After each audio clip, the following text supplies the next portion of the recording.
हेमंत सोरेन का बेटा मुख्यमंत्री बन जाएगा, लेकिन बाबूलाल मरांडी या कभी जिंदगी में मुख्यमंत्री नहीं बनेंगे।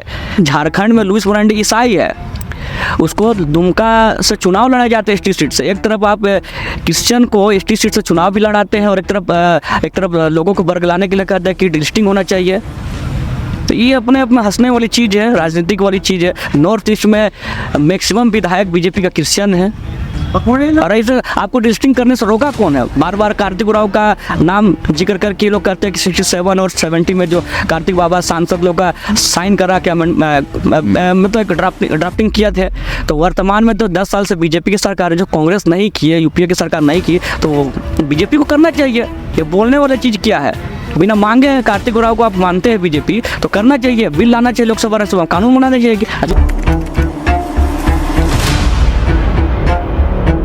1932 झारखंड की राजनीति का वह रीढ़ है जिसके कारण सरकारें गिर भी जाती हैं और सरकार बन भी जाती है। 1932 मतलब 1932 खतियान आधारित स्थानीय नीति, नियोजन नीति। इस पर आपको याद होगा कि 2002-3 में जब बाबूलाल मरांडी की सरकार गई थी तब भी मुद्दा 1932 था। रघुवर दास की सरकार भी गई तब भी मुद्दा खतियान 1932 ही था। और हेमंत सोरेन की सरकार जो वर्तमान है वो भी आई तो सबसे प्रमुख जो मुद्दा था वही खतियान 1932 ही था। और अब फिर से जब 2024 में चुनाव है तो 1932 फिर से निकल कर आ गया। भले ही 4 साल उस पर बहुत बहस नहीं हो पाई, लेकिन अब फिर से उस पर बहस होनी शुरू हो गई। विधानसभा का सत्र खत्म हो गया, हालांकि एक दिन पहले ही ख़त्म कर दिया गया विधानसभा के सत्र को, लेकिन उस पर प्रमुख रूप से इस बार 1932 पर बात हो पाई। और अब बीजेपी भी, जिस बीजेपी ने 85 लागू किया, खतियान 85 आधारित स्थानीय नीति लागू की, उसने कहा कि 32 हमारी ही सरकार बना पाएगी। बाकायदा इस सत्र में जगन्नाथ महतो की कमी खली। अगर जगन्नाथ महतो होते शायद और प्रखरता से इस बात पर बहस होती। पिछले बार जगन्नाथ महतो सत्र के दौरान थे, उन्होंने अपनी बात रखी, और जब ये 1932 विधानसभा से पारित हुआ, कैबिनेट से पारित हुआ, तो सबसे ज़्यादा खुश और सबसे ज़्यादा उत्साहित जगन्नाथ महतो दिख रहे थे। इसी मसले पर अब बीजेपी भी 1932 को लेकर प्रखर होने जा रहे हैं। हमको लगता है कि 2024 का विधानसभा चुनाव में मुख्य जो मुद्दा होगा किसी पॉलिटिकल पार्टी का, तो वो 1932 ही होगा। हमारे साथ अनिल उरांव हैं, झारखंड की राजनीति को समझते पढ़ते हैं, युवाओं के साथ उनका अच्छा कनेक्शन है, बातचीत है, समझते हैं, इनसे भी बात करते हैं। ये एक सिर्फ डिस्कशन है, कोई बहुत लीडर टाइप की बातचीत नहीं है, एक डिस्कशन है जिस पर हम लोग बात करते हैं। पहले तो जोहार जी, आपको भी जोहार, और आपके चैनल के माध्यम से सभी दर्शकों को झारखंडी जोहार। 1932 का जिन फिर निकला है। 1932 को लेकर अब विधानसभा में फिर बहस इस बार हुई है। बीजेपी जिसने 1932 को दरकिनार करते हुए 85 लागू किया, वो अब कह रही कि हमारी सरकार आएगी तो हम 1932 लागू करेंगे। देखिए कृष्णात आकाश जी, अगर झारखंड में किसी भी पार्टी को सरकार बनाना है तो 1932 का जिक्र करना जरूरी है। चाहे वो पूर्ववर्ती सरकार बाबूलाल मरांडी की हो, चाहे रघुवर दास की हो, चाहे सरकार बनाने में 1932 का नारा देते हुए राज्य में हेमंत सोरेन की सरकार हो। तो सरकार 1932 तो खाली नारा टाइप लग रहा है, कहीं कुछ हो नहीं पा रहा। 4 साल में भी नहीं हुआ, उधर भी नहीं हुआ, उधर भी नहीं। जी बिल्कुल, आपने कहा कि 1932 का खतियान सिर्फ नारा ही रह गया, लेकिन ये जल जंगल जमीन और झारखंड की अस्तित्व से जुड़ा हुआ चीज़ है। क्योंकि जो भी बीजेपी की सरकार जो विगत दिनों ख़त्म हुआ विधानसभा सत्र, उसमें जो नेता प्रतिपक्ष अमर कुमार बावरी जो कर रही है कि 1932 खतियान लागू सिर्फ बीजेपी करा सकती है, लेकिन उसको पहले सोचना समझना चाहिए। जिस पूर्ववर्ती सरकार में वो दल बदल होकर जेबीएम का दामन छोड़ के बीजेपी में शामिल हुए और 5 साल मंत्री रहे, उसमें तो 1932 का कभी जिक्र नहीं किए हैं। उसमें 85 जब लागू हो रहा था उसमें मिठाई उठाई पूरा खुशी मना रहे थे। और अभी पता नहीं किस मुंह से, इन लोगों को तो शर्म आना चाहिए विधानसभा में कि किस मुंह से बोल रहे हैं कि बीजेपी की सरकार आएगी तो 1932 खतियान लागू होगी। केंद्र में आप ही की सरकार है, केंद्र में तो बीजेपी का सरकार है। तो वर्तमान सरकार जब 1932 का खतियान आधारित बिल कैबिनेट से पास किया, विधानसभा सत्र से पास किया, उसके बाद राजभवन भेजा गया, तो उसको बीजेपी की सरकार है तो राजभवन के माध्यम से आप डेलीगेट राज्यपाल से मिलते, उसके बाद फिर आप लोकसभा और राज्यसभा के पटल में रखते और पारित कराते।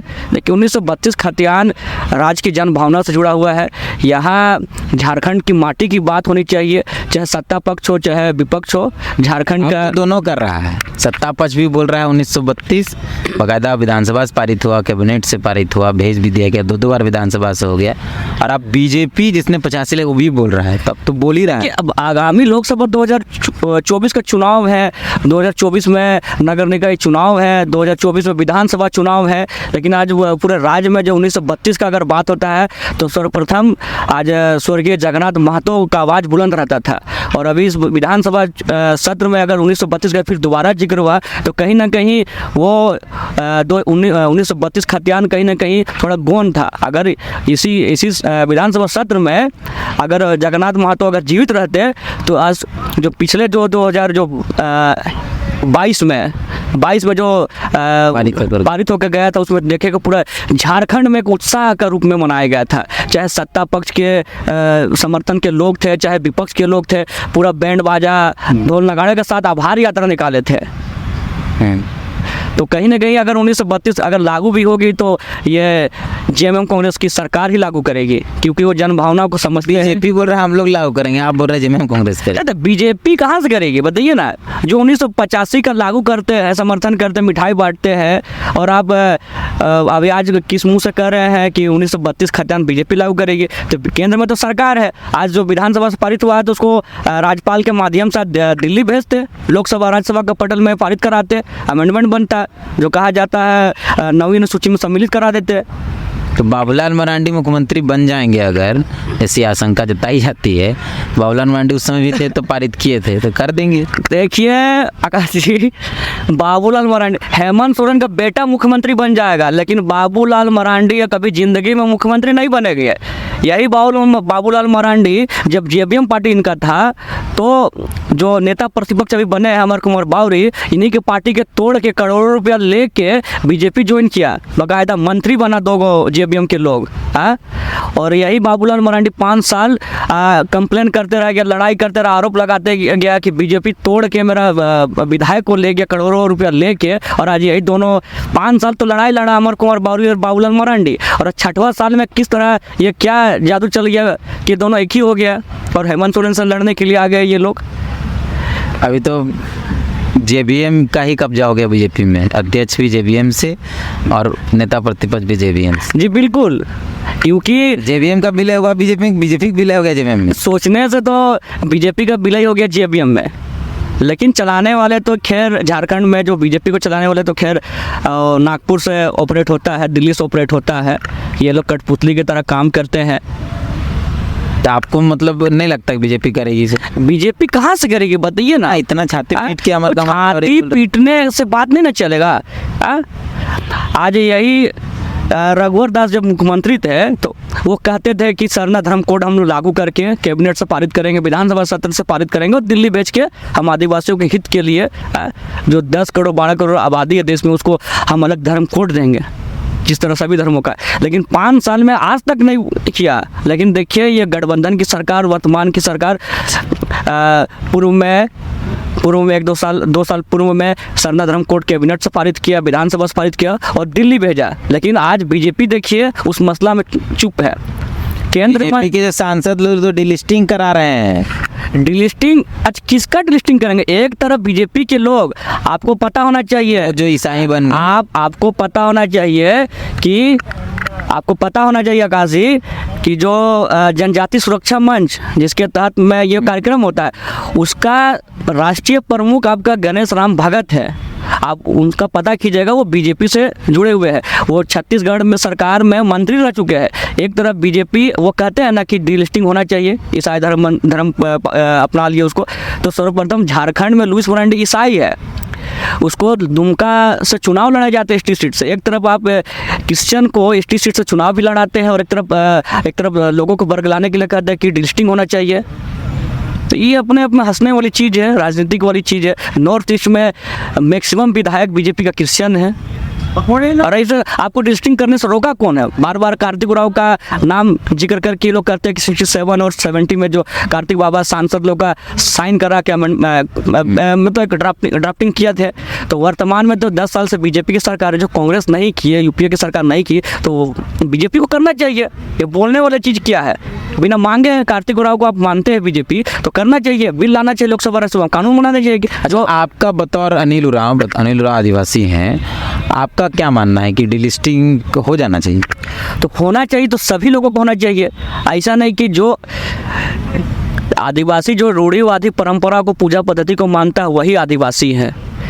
तो डिलिस्टिंग होना चाहिए। जो आदिवासी अगर हिंदू धर्म को अपना रहा है, अपना सरनस रीति रिवाज को छोड़ दिया है, जो आदमी ईसाई धर्म अपना रहा है, जो आदमी बौद्ध धर्म कर लिया, जो आदमी मुस्लिम अपना धर्म अपना लिया है, वो सारे लोगों को डिलिस्टिंग होना चाहिए। तो 24 तारीख को रैली हो रहा है, तो वो रैली तो एक आरएसएस और बीजेपी का कार्यक्रम है। हम आपको शुरू में बोले डिलिस्टिंग करना है, तो सबसे पहले आप अपना घर आंगन में साफ कीजिए, लुइस मरांडी को हटाइए। बोल दीजिए 2024 में विधानसभा का जब चुनाव होगा तो लुइस मरांडी नहीं लड़ेगी, क्योंकि वो ईसाई है, वो जनरल सीट से लड़ेगी। मणिपुर में जो बीजेपी के एसटी सीट से जो विधायक बना है, उसको बोल दीजिए कि वो जनरल सीट से लड़ेगा, तब मानेंगे ना हम लोग। अच्छा, तो मतलब आपका कहना है कि बीजेपी के अंदर जो आदिवासी, जो ईसाई आदिवासी हैं, वो पहले उनका डिलिस्टिंग हो, उनका होना चाहिए। और ये भी कह रहे हैं कि जो हिंदू आदिवासी बन गए हैं उनका भी डिलिस्टिंग, मुस्लिम आदिवासी बन गए उनका भी डिलिस्टिंग होना चाहिए। तो ये सवाल तो है बड़ा। आप ये बताइए कि रोजगार के मसले में क्या आप सोच रहे हैं? राज्य सरकार, केंद्र सरकार, दोनों लोगों पे बात करें। देखिए, रोजगार के मामले में ये ज़रूर हम स्वीकार करते हैं कि वर्तमान सरकार जब 2019 के जब चुनाव में जनसभाओं करती थी कि हम 5 लाख हर साल रोजगार देंगे, तो कहीं ना कहीं 2 साल सरकार जब बनी, तो कहीं ना कहीं 2 साल जब कोविड का महामारी में लोग अपने जान बचाने में लगी हुई थी। उसके बाद अब देखिएगा, उसके बाद वर्तमान सरकार उसका तुरंत बाद नियुक्ति का बाहर लाई थी। आपने देखा होगा जो छठा जेपीसी, जो 3 बार रघुवर सर का रिजल्ट हुआ था, उसमें हेमंत सोरेन ने उसको तुरंत छठा जेपीसी कराया, 7वां से 10वां जेपीसी का नाम लेके उसको भी कंप्लीट कराया, 2-2 जेपीसी करा दिया। जो उसके बाद फिर एसएससी के, जेएसएससी के माध्यम से कई नियुक्तियाँ निकली, लेकिन लोगों को समझना चाहिए कि वो नियुक्ति निकली हुई थी, उसको रोका किसने? ये बीजेपी के लोगों ने। आप रमेश सांसदा का पता कीजिएगा, रमेश सांसदा जो चाईबासा से बिलोंग करते हैं, वो जब 10वीं और 12वीं का जो नियम बनाया गया था कि जो बिहार, छत्तीसगढ़, उड़ीसा, यूपी, वहाँ के लोग जो 10वीं 12वीं अगर झारखंड में नहीं पढ़े तो वो फॉर्म नहीं फिलअप कर सकते, वंचित रहता। तो ये बेहतरी था। लेकिन रमेश सांसदा झारखंड हाईकोर्ट में PIL कर दिए, तो कहीं ना कहीं बीजेपी का ही इशारा था, और आज उसी के वजह से नियुक्तियाँ प्रभावित हुई, रोक लगा दिया गया। केंद्र सरकार ने भी 2 करोड़ हर साल रोजगार देने का वादा है। हाँ, केंद्र सरकार का बोलनी और करनी में तो बहुत अंतर है। उन्होंने कहा था कि हर साल 2 करोड़ युवाओं को रोजगार मिलेगा, लेकिन आज कहाँ रोजगार है? आज रेलवे को ठेका टेंडर में दे दिया, एयरपोर्ट को ठेका टेंडर में दे दिया है, जितने भी पब्लिक सेक्टर यूनिट थे सबको आज सब जगह नियुक्तियाँ बंद हो गई है। तो ये सिर्फ बीजेपी का एक नारा रहता है कि हर साल युवाओं को 2 करोड़ रोजगार देंगे, लेकिन कहाँ है रोजगार? 20 करोड़ रोजगार होने चाहिए 10 साल के हिसाब से, लेकिन कहाँ है रोजगार? रेलवे में ठेका टेंडर में मिल रहा है। वो नहीं, इधर ही बोल रहे हैं मुर्गी पालो, बकरी पालो, गाय पालो, गाड़ी खरीदो, वो बोल रहे हैं पकौड़ा तलो। नहीं, तो वैसा बोलिएगा तो फिर केंद्र का भी जो योजना रहता है PMEGP, तो उसमें भी तो रोजगार के लिए रहता है, जो बिजनेस लिए। तो वही चीज़ हेमंत सोरेन भी बोलता है, जो मुख्यमंत्री जो ठीक है। एक बात, बाबूलाल मरांडी जी को क्या कहेंगे? अनिल उरांव को अगर कभी मुलाकात हुई बाबूलाल मरांडी जी से, या उनसे कुछ कहना होगा, तो क्या कहें? बाबूलाल मरांडी को हम आइडल मानते थे जब उस समय तो छोटा था, जब बीजेपी में थे उस समय, लेकिन जब JVM में जब उसका पार्टी बनाया गया, उसका विधायक था, 7 वार्ड में था विधायक, फिर 14 में भी विधायक आया उसका 8 गो, तो मेरा आइडल थे। लेकिन जब से ये बीजेपी में गए तो उसका विचारधारा चेंज हो गया।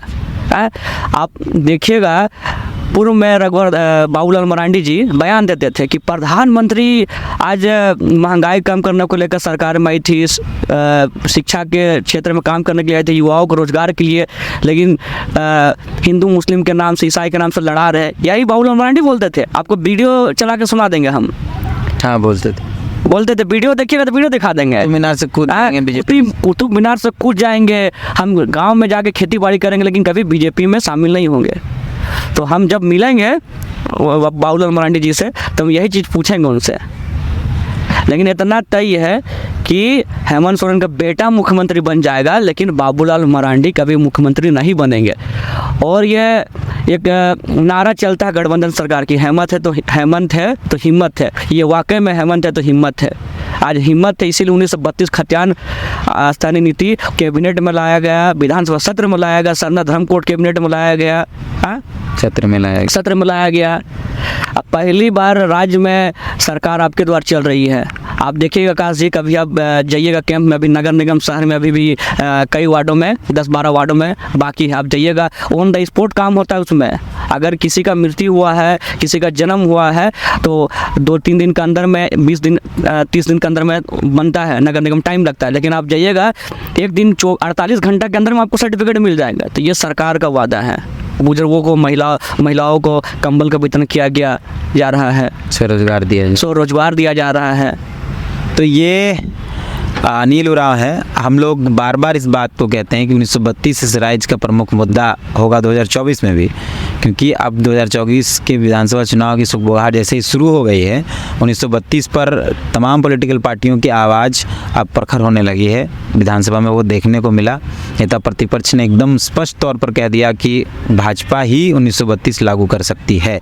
हालांकि एक बात कहा जाता है कि जो 32 की बात करेगा वही झारखंड में राज करेगा, तो शायद अब फिर से नई लोग आ रहे हैं बात करने वाले, तो इन्हारा नारा ही रहेगा, काम कौन लोग करेंगे, लागू कौन लोग करेगा। पिछले 4 साल से 5 साल से राज्य के युवा इसी बात को लेकर परेशान है कि कब 1932 लागू हो जाएगा। हमारे पुरखों से ये 1932 का मसला चल रहा है। राम मंदिर का मसला का समाधान हो गया, धारा 370 के मसले का समाधान हो गया, और ऐसे कई मसले थे जो कई सालों से पेंडिंग पड़े हुए थे, उनका समाधान हो गया। लेकिन 1932 पर आज भी चल ही रहा है। बहुत बहुत धन्यवाद समय देने के लिए, बात करने के लिए। जी आपका भी धन्यवाद। तो बाकी और ऐसे कई लोगों से आपको मिलाते रहेंगे, उनसे भी समझते रहेंगे झारखंड के मुद्दों को लेकर, झारखंड को लेकर। मिलते हैं फिर। जोहार।